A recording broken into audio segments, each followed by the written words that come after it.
Bonsoir Stéphane France. Bonsoir Pierre. Où étiez-vous en novembre 1984 quand une chaîne cryptée nommée Canal+ a commencé à émettre? En l'occurrence, j'étais pas à Canal+. Oui, où étiez-vous? J'étais à France 3. Et j'étais responsable du business développement, comme on dit, enfin des nouveaux projets à France 3. Et auparavant, j'étais à TDF et j'avais travaillé sur un projet avant Canal+, qui s'appelait le cinéma à domicile. Donc, qui était un peu l'ancêtre de Canal+, mais je n'ai pas été associé finalement à l'équipe au départ. Et tout ça, c'était la suite logique d'études à HEC? Oui. Enfin, effectivement, les études HEC sont assez généralistes, donc ça m'a permis finalement de naviguer entre différentes compétences. Alors je parlais de logique parce que justement l'émission s'appelle Oblique et que vous êtes là non pas pour nous parler de grands systèmes audiovisuels, mais au contraire de quelque chose de très intime puisque vous avez publié 3 livres, Génération Canal+, 2 tomes, Génération iTélé qui est paru récemment. Et dans ces 3 livres, vous faites un face-à-face avec des anciens, on va dire, non pas ni salariés, ni employés, acteurs de la chaîne Canal+. Est-ce que quand vous avez acheté votre premier appareil, un Leica, enfin le premier appareil consistant, vous saviez qu'un jour vous auriez envie de passer à cette confrontation? J'ai essayé de devenir photographe, pour être très, très franc. J'ai commencé à TDF, donc qui est une entreprise technique qui s'occupait d'émissions de télévision, où j'ai fait après le projet sur le cinéma à domicile. Et j'ai pris 1 an de congé sans solde pour devenir photographe. Voilà. Et donc mon premier projet a été un projet sur les mineurs en Bolivie. Voilà. Et je suis revenu en France en m'apercevant qu'on ne pouvait absolument pas vivre de ça. Et donc je suis revenu penaud à TDF pour reprendre mon métier et être chargé de ce projet cinéma à domicile. Mais à quoi ressemblait cette immersion avec les mineurs boliviens? C'était parti d'un livre que j'avais lu à l'époque qui s'appelait « Si on me donne la parole » d'une Bolivienne qui s'appelait Domitila de Chungala, sur une mine, d'ailleurs assez curieux d'ailleurs, en Bolivie qui s'appelait 20e siècle, Siglo XX, qui est une mine assez célèbre, qui existe toujours d'ailleurs, à Yaliagua, donc côté d'Oruro. Et c'est ce livre qui m'a donné envie d'aller là-bas pour prendre les mineurs en portrait. Alors, je faisais allusion au Leica parce que souvent, quand on lit les biographies de personnalités célèbres, ils disent toujours « on m'a offert un Leica ». Vous voulez être acheté? Oui, je crois que c'est important parce que on sait que c'est un très bon appareil. Donc, il n'y a plus aucune excuse de ne pas faire des bonnes photos. Parce qu'on a toujours tendance à essayer d'acheter du matériel, etc. Là, c'est le meilleur matériel. C'est utilisé par Cartier-Bresson, par Depardon, etc. Donc, c'est vraiment... Il faut y aller après. La première photo du premier tome de Génération Canal+, on parlera ensuite de l'objet en tant que tel, c'est un objet lourd, lourd en poids, mais lourd aussi en émotion. La première photo, vous l'avez prise le 11 octobre 2013 à 11h, et vous aviez 2 personnes devant vous. Vous aviez André Rousselet, le fondateur des Canal+, et son assistante de 30 ans, Véronique Tillman. Est-ce que vous étiez... Qui avait le plus le trac? Eux ou vous? Moi, probablement. Moi, déjà une très grande émotion. Ça faisait 30 ans que je n'avais pas revu André Rousselet, pratiquement. Pour les gens qui ont été Canal, c'est une espèce de figure, de monstre sacré. André Rousselet, c'est quelqu'un qui a été très important. Et en commençant cette série de portraits, je me suis dit, si Rousselet n'est pas dedans, ça n'a aucune valeur. Il faut que Rousselet soit là. Donc la première photo que j'ai faite, c'était André Rousselet. Voilà. Et je l'ai faite non pas au Leica, mais avec une chambre photographique, donc de très grand volume. 20-25. 20-25, voilà, ce qui est utilisé par Richard Avedon ou des grands photographes américains, qui est toujours utilisé d'ailleurs par des grands photographes aux États-Unis. Et je ne maîtrisais pas forcément très bien cet appareil. Voilà. Donc André Rousselet m'a dit, vous êtes vraiment professionnel, vous y connaissez vraiment très bien, mais il ne savait pas à quel point j'avais la trouille. Je ne savais absolument pas comment on utilisait cette chambre. Je ne savais absolument pas comment on utilisait le film que j'utilisais. Je ne savais absolument pas comment j'allais le révéler. Il a fait que je découvre tout, depuis le début jusqu'à maintenant, puisque c'est une aventure qui m'a porté jusqu'à maintenant. Comment on fait un livre, comment on le vend, comment on contacte les gens. Donc c'était une aventure extraordinaire, et pour les gens qui ont participé, je crois, et pour moi-même. François Truffaut disait « L'ignorance est une grande force ». Ah bah, il faut être ignorant et naïf. Et ça permet d'avancer et de ne pas survaloriser les difficultés. Les difficultés se résolvent au fur et à mesure. Voilà, on avance. Et ce qui était difficile a priori devient finalement relativement facile. Mais je crois que c'est une leçon de vie. Ces 190 portraits, j'imagine que personne n'a été éliminé. Il y a probablement plusieurs milliers. Vraiment, je veux dire, est-ce qu'il y a des gens qui ont posé pour vous et dont vous n'avez pas retenu la photo pour une raison? Uniquement parce que les gens ne voulaient pas être en photo. Donc c'était le contrat au départ, c'est si la photo ne vous plaît pas, je ne la prends pas. Voilà. Le contrat au départ, c'est 2 photos. Je ne fais que 2 photos. Donc quand on prend une photo 20-25, il y a un film des 2 côtés du châssis. Donc je retourne le châssis, je fais que 2 photos. Si une des 2 photos ne vous plaît pas, je choisis de toute façon la photo, c'est moi qui l'ai choisie, la première. Et généralement, c'est la première qui est toujours la bonne. Parce que c'est celle où il y a le plus d'attention. Il faut faire attention à la chambre. C'est un instrument extrêmement méticuleux, il ne faut pas faire d'erreur. Et la personne doit faire aussi attention. Voilà. Et donc cette force d'attention, elle est dans les portraits. Donc il y a quelques personnes, en particulier des femmes d'ailleurs, qui m'ont dit je ne me reconnais pas. Alors c'est assez amusant, assez troublant, que les gens ne se reconnaissent pas dans la photo. Mais c'est quelque chose que, par exemple, Nadar a connu à l'époque. Alors, inutile de mentir aux auditeurs, j'ai posé pour vous, oui. Pour le 2e tome, car à la fin du XXe siècle, je présentais les chroniques cinéma dans l'émission Nulle part ailleurs sur Canal+. Moi, ce qui m'avait frappé quand j'étais venu chez vous, dans votre atelier, c'est que j'avais préparer une sorte de petit cérémonial qui pouvait être cohérent avec ce que je faisais à l'époque, parler de cinéma. Et vous m'avez tout de suite dit non. Ce que je cherche à capter, c'est l'âme, le moment, et pas forcément des références au passé. Ce qui est très juste. Oui, c'est le regard, c'est le moment de partage entre nous. Je pense que ce qui est important dans la photographie, c'est que les gens vous retrouvent quelque part. Vous n'étiez pas uniquement à l'antenne. Vous avez une image d'antenne, forcément. Bon, il y en a beaucoup qui ont été à l'antenne, etc. Mais il y a aussi beaucoup de gens qui n'étaient pas à l'antenne, d'ailleurs, qui s'occupaient des décodeurs, etc. Et ce qui est le plus permanent, finalement, dans un portrait, c'est le regard. Même si 30 ans ont passé, les regards sont toujours les mêmes. Voilà. Et cette communication par le regard, comme dans la vie, je pense, est très importante. Donc, après, c'est que des accessoires. Voilà. Certains sont venus en disant j'amène tel ou tel accessoire. Non, ce que je veux, c'est toi. C'est ton regard. Voilà. Elle est un peu comme disent les Anglais, de name dropping. Alors, dans vos 2 albums, on voit Jackie Berroyer, qui je trouve ressemble de plus en plus à Michel Polac. Oui. On voit Jérôme Bonaldi, célèbre chroniqueur gadgetophile, qui est sans veste, qui a l'air très, très serein, presque détaché. Vous vous souvenez de ce cliché? Très à l'aise. D'ailleurs, il allait un peu partout chez moi. Il ouvrait pratiquement les placards pour voir ce qu'il y avait dedans. J'ai pas pris mal, mais extrêmement à l'affût. Enfin, comme on connaît un peu Bonaldi, d'ailleurs, à l'affût curieux. Voilà, curieux de tout. Voilà. Et Jérôme Bonaldi m'a dit, je ne sais pas si vous vouliez parler de ces personnages absolument fabuleux pour cette série. Il faut absolument que tu prennes Ramdan Bouafia. J'allais en parler, bien sûr. Et c'est Jérôme Bonaldi qui me dit il faut que tu prennes Ramdan. Alors, précisons qui était Ramdan Bouafia. Il était à l'accueil téléphonique de Canal+. Vous dites aveugle, il saluait les gens par leur nom en reconnaissant leur voix. Tout à fait. Alors, on continue une petite liste. Il y a Dominique Farrugia, un ancien nul, ancien directeur aussi temporaire, je crois, de Canal+. Ce qui m'a bouleversé, c'est qu'il assume sa béquille à l'image. Ben, il a voulu être debout. Il y a beaucoup de difficultés à rester debout, d'ailleurs. Et donc, on voit sa canne, effectivement. Donc, il voulait absolument qu'on le voit comme ça. Et c'est lui, c'est Dominique Farrugia. Voilà. Donc, c'est très courageux. Et en même temps, c'est sa vie actuelle. C'est pas forcément l'image qu'on avait de Dominique Farrugia à l'époque, etc. Est-ce qu'il y a une ou plusieurs personnes, pas forcément des personnalités, de Canal+,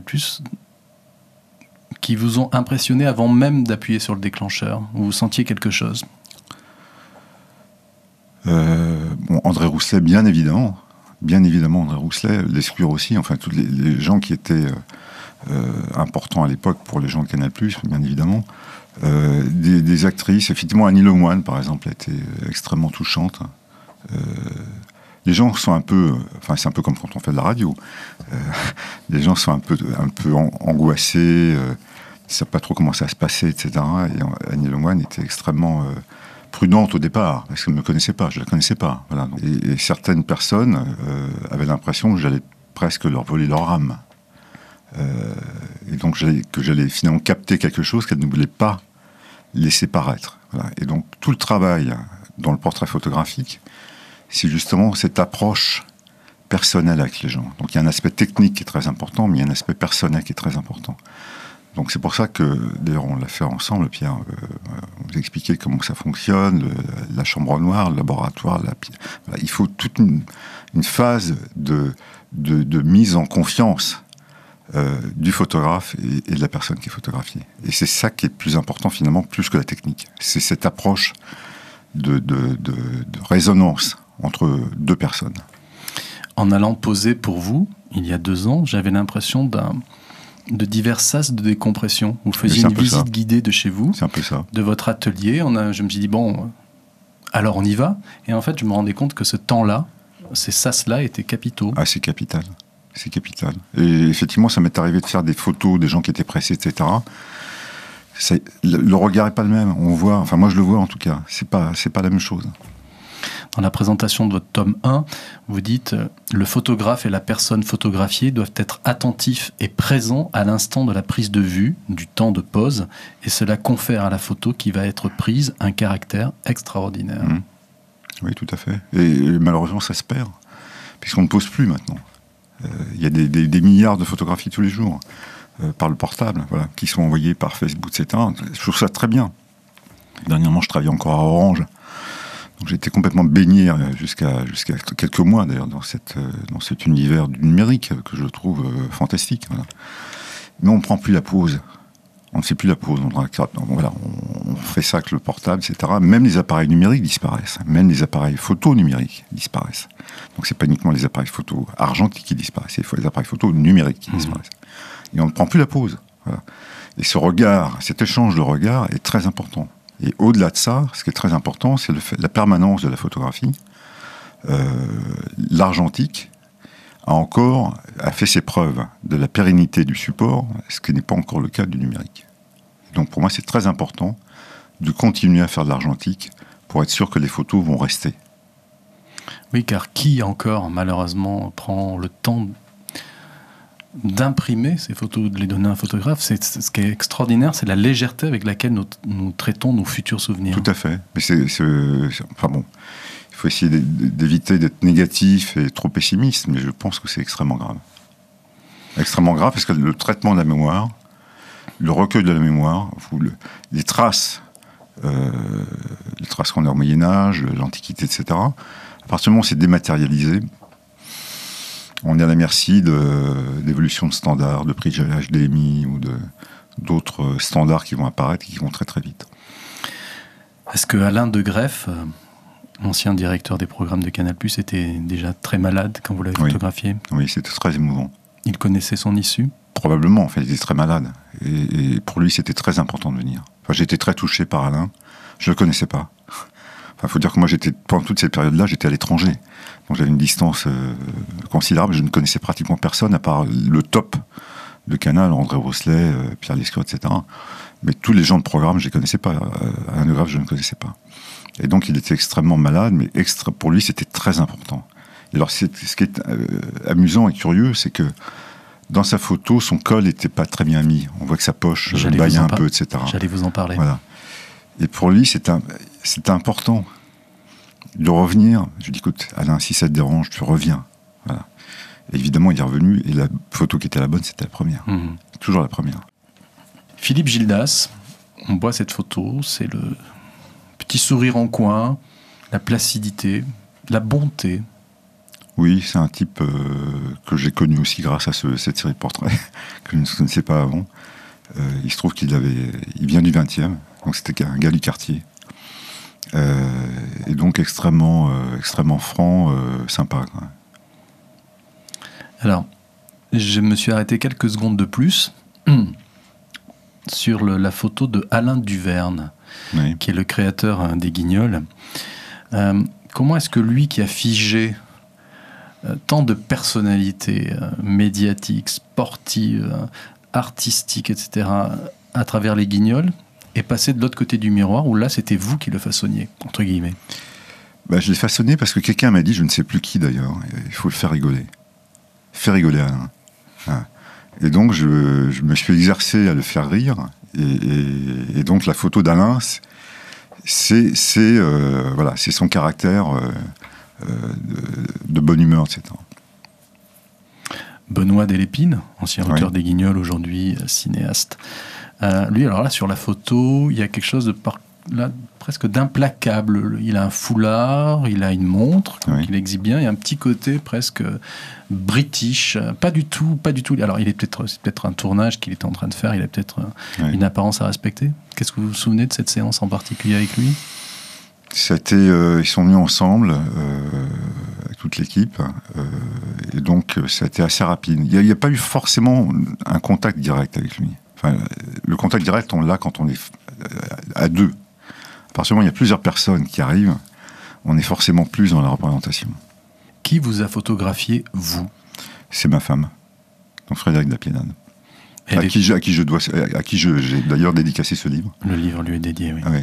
Alors sur le premier tome, j'ai noté, donc il y a 190 portraits, 37 lunettes, personnes qui portent des lunettes, et 20 qui portent les bras croisés. Vous êtes parvenu avec le recul à comprendre pourquoi certains ont les bras croisés. Est-ce que ça peut être une prise de position ou une peur, comme une huître qui se rétracte avant d'être ouverte? Je suppose que c'est effectivement un geste de protection. Enfin, moi-même, j'ai les bras croisés, d'ailleurs, dans le livre. Je me suis dit, j'ai l'air un peu fermé, comme ça, je vais la refaire. Mais non, tu la refais pas. Parce que généralement, tu la refais pas pour les gens. Donc, t'étais comme ça, on la prend comme ça. Alors, mon ancien collègue Isabelle Giordano, très belle, qui est aujourd'hui directrice générale de Unifrance, j'ai l'impression qu'elle a eu un passe-droit. C'est qu'elle s'est décadrée sur la gauche de l'image. Alors, pour la petite histoire, c'est une erreur. C'est le résultat d'une erreur. Et comme quoi, les erreurs peuvent être extrêmement positives. Ah oui, parce que c'est une des plus belles photos. Elle est très très belle, mais en réalité, cette photo est ratée. Je vais expliquer pourquoi. C'est que dans la chambre, on voit la photo à l'envers, sur la vitre. Ah oui. Il n'y a pas de miroir pour rectifier le sens. Et donc, si on ne fait pas attention, on coupe les mains. Donc le bras gauche d'Isabelle Giordano était coupé, la main était coupée. Donc je ne pouvais pas laisser Isabelle Giordano avec une main coupée. Donc je l'ai complètement décalée, et donc ce qui donne ce caractère, elle est absolument superbe. Voilà. Mais c'est le fruit d'une erreur. C'est vraiment une des plus belles photos du livre. Elle est très très belle. Je dirais en fin d'émission comment se procurer votre livre. Mais voilà, j'ai trouvé ça intéressant parce que c'était une présentatrice de cinéma, c'est une de ses grandes passions. Et on avait l'impression qu'elle s'était... Vous venez de nous révéler le poteau rose, mais on avait l'impression qu'elle avait justement voulu faire un cadrage cinéma. Non, mais il y a des gens comme ça qui ne restaient pas dans le cadre. Des gens assez amusants comme ça qui bougeaient. Et on ne peut pas bouger avec une chambre. Parce qu'on fait la mise au point sur la vitre et après on met le châssis. Donc ça prend du temps. Voilà. Donc il faut poser. Voilà. Et donc il y a des gens qui, en attendant que je mette le châssis, se baladaient. Voilà. Et donc finalement, on sortait du cadre. Alors à ma grande surprise, vous n'avez pas prohibé la cigarette. Sur 190 portraits, il y en a 2. Anat Birnbaum, qui travaillait au programme, et Michel Toulouse, qui travaillait à l'international. Ils assument leur cigarette. Oui, parce que pour eux c'est important, parce qu'ils étaient comme ça à Canal. Voilà. Et donc ils ont souhaité poser avec leur cigarette. Ce qui n'est pas facile d'ailleurs, parce que ça fait des espèces de volutes, donc ça ne rend pas forcément la photo très nette. Jamel Debbouze est venu, donc il pose avec un chapeau, un grand sourire tel qu'on le voit, sauf dans certains films plus durs. Il est venu seul? Il est venu accompagné de son chauffeur, je crois, donc quand même, en voiture de service. J'ai cru que vous alliez dire de fonction. Presque de fonction. Un peu troublé par cette série de portraits. Parce qu'il faut vous dire que quand les gens venaient se faire prendre en portrait, il y avait déjà des portraits au mur. Voilà, je voulais aborder ce sujet-là. Voilà, c'est donc vraiment ce qu'on appelle work in progress, une œuvre en progression, et les acteurs de cette époque-là se voient... Voilà, et c'est effectivement extrêmement troublant. Je ne sais pas si ça vous a fait cet effet-là. Quand on débarque dans ce studio et qu'on voit déjà des gens qui ont été là, c'est extrêmement émouvant parce qu'on retrouve des visages qu'on n'a pas vus depuis un certain temps. Mais en même temps, c'est un peu imposant. Voilà. Et Jamel essaie de savoir grosso modo, comment les autres ont posé. Qu'est-ce qu'il a fait, lui, qu'est-ce qu'il a fait, pour trouver la bonne pose. Un petit mot sur Jean-Louis Cap. Tout le monde ne connaît pas Jean-Louis Cap. C'est un des réalisateurs de télévision les plus prolifiques. Moi, j'ai énormément aimé travailler avec lui. Là, lui, il porte dans la photo une sorte de veste saharienne, assez banale, on va dire. Est-ce que vous avez senti dans son œil l'œil du réalisateur qui a passé 30 ou 40 ans justement à avoir l'œil derrière ses moniteurs comme vous, derrière votre appareil? Non. Parce que j'avais pas non plus cette vision de Jean-Louis Cap. Donc j'ai pas vu dans le regard de Jean-Louis Cap l'histoire que vous pouvez lui porter. Donc on projette ce qu'on connaît finalement dans le regard. Alors, les photos donc sont simples, hein. Une photo en noir et blanc, en bas une petite légende avec le nom, et puis l'appartenance. Alors ça peut être la production, la technique, l'antenne, la finance, la réalisation, le juridique. J'ai remarqué que vous avez repris la même police de caractère que l'époque de Canal+, non? Oui, parce que la maquette du livre a été faite par Étienne Rambial. Qui pose pour vous? Qui a posé très rapidement d'ailleurs, parce que c'est quelqu'un qui, pour moi, était très important à Canal aussi, qui a marqué l'habillage de Canal, qui a fait l'habillage de Canal, ce qu'on appelle l'habillage, donc tout le graphisme de Canal. Et donc c'est lui qui a fait la maquette. Et c'était une maquette, c'est la première fois que je suis ému par une maquette. Pour éviter de donner trop de détails, il m'a dit quelle est la taille de la feuille pour l'imprimerie, 72 par 102, je te donne une maquette, demain. Voilà. Il m'a donné une maquette. Toutes les cotes étaient des cotes photographiques. 24-36, 40-50 pour le 4/5e pour la photo, etc. Donc tout était porté par la photographie. Et in fine, au niveau de l'impression, on a perdu 1 centimètre de papier. Donc tout était calé pour que le projet soit bien et économiquement le moins cher possible. L'histoire de Génération iTélé, c'est une histoire assez amusante. C'est Laurent Saïm qui est venu pour le 2e tome de Canal+ au XXe siècle. Les 2 tomes de Canal+ s'appellent Femmes et hommes de Canal+ au XXe siècle. On pourra parler après pourquoi le XXe siècle. Et c'est Laurent Saïm qui m'a dit il faut absolument que tu fasses quelque chose sur Génération iTélé. Appelle ça Génération iTélé. Le mouvement de grève en 2016 qui a soudé beaucoup de journalistes et de salariés, j'imagine, de iTélé contre leur direction et contre leurs actionnaires. Est-ce que c'est une coïncidence avec le livre ou est-ce que vraiment c'était justement une collusion, presque un manifesto? Je ne pensais absolument pas faire ce livre. C'est-à-dire, j'avais fini le 2e tome de Génération de Femmes et hommes de Canal+ au XXe siècle, ce qui demande quand même beaucoup d'efforts, physiques et puis financiers, etc. Et je n'avais pas les contacts avec des gens d'ITélé. Je suis parti Canal au moment où ITélé pratiquement a été lancé. Donc je ne suis pas de cette génération. Et c'est une génération qui est extrêmement différente de celle de Canal+, puisque c'est des gens qui étaient relativement jeunes, qui sont sortis de l'école de journalisme, qui sont rentrés à ITélé. Voilà.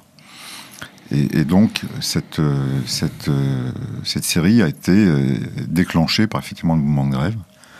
Et c'était une série formidable. Des gens très jeunes, avec des enfants, avec des histoires d'amour, une série absolument lumineuse. Pas du tout le même type de regard que les regards de Canal+. La photographie s'est passée d'un négatif à un positif. L'histoire de Canal+, c'est l'inverse, quoi. C'est passé du positif au négatif, pour certains. Pour certains, il y a des gens qui effectivement sont restés sur le carreau, c'est ça qui est assez émouvant d'ailleurs. Mais il y a d'autres qui ont rebondi. Il y a aussi des choses dans la vie, il y a aussi des choses négatives qui se transforment en positifs. Je pense que c'est une philosophie de vie à retenir en général, c'est qu'on ne sait jamais ce qui est négatif si ça ne va pas devenir positif, in fine. Vous comprenez qu'on peut avoir de la mélancolie quand on referme ces deux livres? Non. Appelons ça de la nostalgie. Non. Non, pour moi, on est toujours là. On est toujours là. En tout cas, c'est ce que je voulais montrer dans ce livre, et en particulier pour les gens qui ont été photographiés, qui se sont retrouvés. C'est malgré tout, on est toujours ensemble. C'est un peu un côté... comment s'appelle ce film Space on rappelle des astronautes pour une émission spatiale. Space Cowboys. Space Cowboys, voilà, c'est ça. Donc on est toujours là. La préface du tome 2 donc, de femmes et hommes de Canal+ au XXe siècle est signé Philippe Kieffer. Et il y a 4 pages. Mais il dit voilà, en parlant de ces photos, c'était Canal+, nous disent-ils en témoin, parfois comme étonné ou amusé d'avoir vécu pareil périple. Oui. Oui, parce qu'on ne s'est pas rendu compte sur le coup. C'est après coup qu'on sait que finalement c'est une histoire extraordinaire. Quand on est dedans, finalement, on ne s'en rend pas compte. Mais in fine, cette histoire de Canal+, c'est une période extrêmement marquante sur le plan historique. On s'en rend compte d'ailleurs maintenant, puisque la télévision commence à perdre de son importance avec les nouveaux réseaux, Netflix, etc. Donc c'était une période qui a été marquée, la fin du XXe siècle, pour ça. Mais j'ai encore ces images de Pierre Lescure, de Philippe Gildas, de Bruno Gassio, commenter très rapidement la prise de pouvoir par Vivendi et par le. Je crois que Philippe Gildas avait employé le mot de décapitation, qu'on avait cassé toute une équipe en fait. Vous l'aviez senti comme ça à l'époque? J'ai ressenti effectivement, parce que je venais de revenir de Suède à l'époque, donc j'étais encore un nouveau jeune à Canal+, après avoir passé 13 ans à l'étranger. Mais effectivement, le départ de Pierre Lescure a été vécu de façon extrêmement dramatique par la plupart des gens.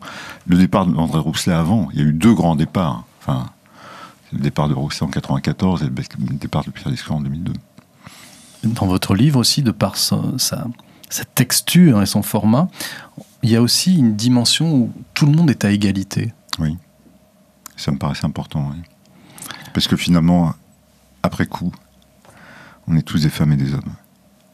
André Rousselet est un homme comme un autre, et Ramdan Bouafili est un homme comme un autre. Et le mettre sur un pied d'égalité, ça me paraît loin. C'est pour ça que le classement est aussi alphabétique. Parce que quel autre classement? André Rousselet en premier, Pierre Lescure en deuxième, qui en troisième? Donc c'était pas possible. Philippe Kieffer dit « Une histoire sans considération d'échelle sociale, de fortune ou de célébrité ». Tout à fait.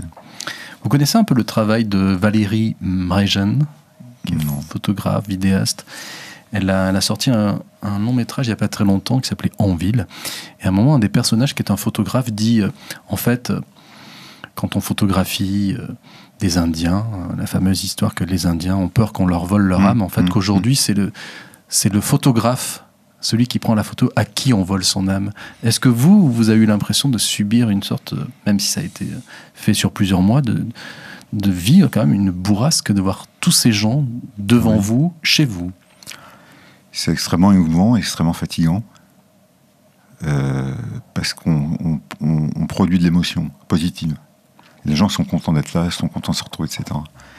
Et même l'émotion positive peut être fatigante. Quand on est trop heureux, et trop longtemps, ça fatigue. C'est curieux, hein, donc il faut, à partir d'un certain moment, il faut laisser retomber cette émotion. C'est formidable de voir les gens contents, etc. En même temps, c'est beaucoup d'émotions. Quelle est votre photo favorite? C'est la question totalement violente, mais est-ce qu'il y en a une que vous préférez? J'aime beaucoup celle d'Agnès Michaud. Alors, précisons qui était Agnès Michaud. Elle est romancière, elle a été présentatrice de Nulle part ailleurs, elle a animé une émission qui s'appelait C'est pas le 20h. Une jeune femme très brillante. Pourquoi alors, elle? Je trouve qu'elle est touchante, elle est un peu fragile, et c'est extrêmement troublant parce que j'ai fait 2 photos d'Agnès Michaud, et les 2 photos sont complètement différentes l'une de l'autre. Donc celle que j'ai retenue, c'est celle qui est dans le livre. Sur l'autre photo, elle n'est absolument pas la même. C'est pas le même portrait. Et c'est la seule pour laquelle les 2 photos sont complètement différentes. Il se passe 15 secondes entre les 2 photos. Donc je trouve ça extrêmement troublant. Elle a peut-être raté une carrière de comédienne. Probablement. Elisabeth Giordano aussi est extrêmement touchante. Quand vous étiez face à Xavier Lahache, qui a été longtemps le photographe officiel de Canal+, il a un Nikon dans ses mains. Bon, c'est quoi? C'est le regardeur face au regardeur? Oui, enfin Xavier, ça m'a beaucoup touché parce qu'il était extrêmement touché par ce que j'ai fait. Donc c'est quand même le photographe de Canal+, qui était extrêmement touché par le fait que je le prenne en photo. C'était une rencontre très importante. Et Xavier Lahache, d'ailleurs, a été très important pour moi pour une autre question, c'est qu'il m'a fait rencontrer Louis Stettner, qui est un grand photographe américain, qui m'a beaucoup apporté dans la démarche que j'ai faite sur les portraits, etc. Et c'est grâce à Xavier Lahache que j'ai rencontré Louis Stettner. Le dernier cliché a été pris le 11 octobre 2014. 1 an après le premier, sauf erreur de ma part. Ça faisait partie d'une sorte de processus presque religieux.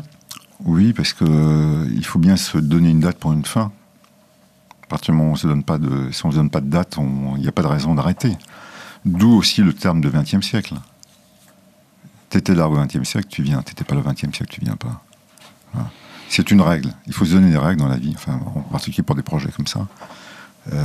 Donc voilà. Donc il suffit que les gens étaient là à ce moment-là, ils viennent. C'est pas du tout. J'ai pas de position de valeur par rapport à ça. Ils étaient là ou ils n'étaient pas là. Mais en tout cas, c'est une règle. Vous avez créé une maison d'édition pour ce livre, c'est ça, qui s'appelle Why Limoges. Oui, alors pourquoi Limoges? Pourquoi Why Limoges? À l'époque, vous m'aviez dit que vous envisagiez de partir à Berlin. Why Berlin? Oui, enfin au départ, on devait partir à Limoges, d'où le nom de Why Limoges, d'ailleurs. Et puis finalement, donc avec Frédéric, avec ma femme, on s'est dit finalement Why Limoges, c'est pas un mauvais nom, ça, Why Limoges.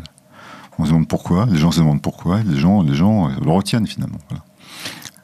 Où est-ce que les gens, car il y en a, qui n'ont pas travaillé à Canal+, peuvent se procurer vos livres, pareil pour Génération iTélé? Alors, ils peuvent se le procurer en envoyant un mail à whylimoges@gmail.com, c'est ce qui est plus simple.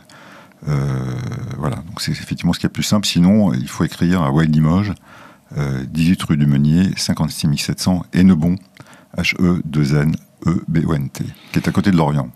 Donc c'est pas Limoges, c'est à côté de Lorient. Vous avez imprimé autant d'exemplaires que de personnes photographiées? Oui, à peu près. Donc il a fallu que je l'imprime moi-même, il a fallu que je crée ma propre société. Aucun éditeur ne voulait reprendre ce livre. Mais je voulais le faire. Et je voulais le faire à mes conditions. C'est-à-dire, je voulais le faire dans le format que j'ai pris, avec le papier. C'est un très beau papier. Papier allemand qui est absolument superbe.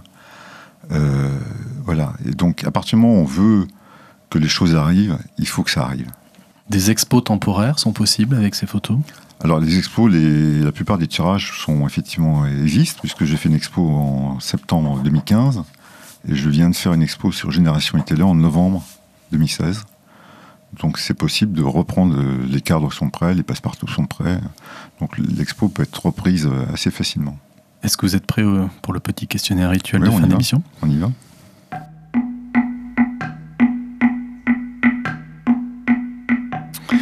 Stéphane France, où étiez-vous le 31 décembre 1999 à minuit? Je vous dis très franchement, je ne me souviens pas. J'étais probablement... Les soirées de réveillon, généralement, ne sont pas un événement particulier pour moi, et celui du 1er janvier 2000 non plus. Quel est le livre que vous avez le plus offert? Alors, probablement On n'y voit rien, de Daniel Arras. Petite précision, peut-être? Alors, Daniel Arras, c'est un grand historien de la peinture, qui a fait beaucoup d'émissions sur France Culture. Et donc, c'est un livre sur la peinture italienne du XVe siècle. Et sur le fait que généralement on est complètement désarçonné par rapport au tableau parce qu'on n'a plus les codes pour les lire. Si vous pouviez ressusciter une personnalité historique pour un dîner en tête-à-tête, une seule personnalité, un seul dîner, ce serait qui? Félix Tournachon, dit Nadar. Si demain vous pouviez tout prendre avec vous, dans quelle ville vous installeriez-vous? Dans celle où je suis installé actuellement. Dont vous allez nous redonner le nom si poétique. Donc c'est Hennebon, qui est à côté de Lorient, qui est la ville historique avant Lorient, puisque Lorient a été créé par Louis XIV, pour le commerce vers l'Orient, d'où le nom de Lorient. Voilà. Si vous souhaitiez enterrer l'âge de guerre avec un ami, une amie, vous dites bon c'est bon, maintenant il faut passer à autre chose, quel DVD vous offririez en signe de bonne volonté? Nous sommes tant aimés. Est-ce que vous êtes un jour retrouvé dans un musée face à une œuvre, une peinture, une photo, et vous dire mais bon sang, mais c'est moi là en face de moi? Un tableau non, mais une exposition sur les photos de Bertillon, c'est qui a fait beaucoup qui a mis en place les photos d'identité, donc sur les criminels, voilà. Et je me suis retrouvé face à un criminel qui avait ma tête. Donc c'est extrêmement troublant. Je me suis dit c'est pas possible. En cas de doute ou d'hésitation personnelle, artistique, est-ce que vous avez un toc, un gris-gris ou un rituel? Je fais souvent allusion à Marguerite Duras, qui disait qu'elle ne pouvait se mettre à écrire chez elle que si elle avait fait et refait son lit derrière elle, vraiment aux quatre coins. Est-ce que vous avez des tics, des tocs? Ma devise, c'est maintenant ou jamais. C'est-à-dire que en particulier, c'est quelque chose c'est un toc photographique. Une photo qu'on ne prend pas, on ne la prendra jamais. Donc il faut le faire maintenant. Et dans la vie, c'est souvent comme ça. C'est maintenant ou jamais. Allez, une question bonus. Mathieu Pernaut, qui est un photographe, a dit il n'y a pas très longtemps sur France Inter, il a dit « Être artiste, c'est répondre à des questions que personne ne vous pose ». Vous faites-vous cette assertion ? Oui. Vous la faites votre ? Après cette émission, oui. Merci Pierre. Merci beaucoup Stéphane France. À très bientôt.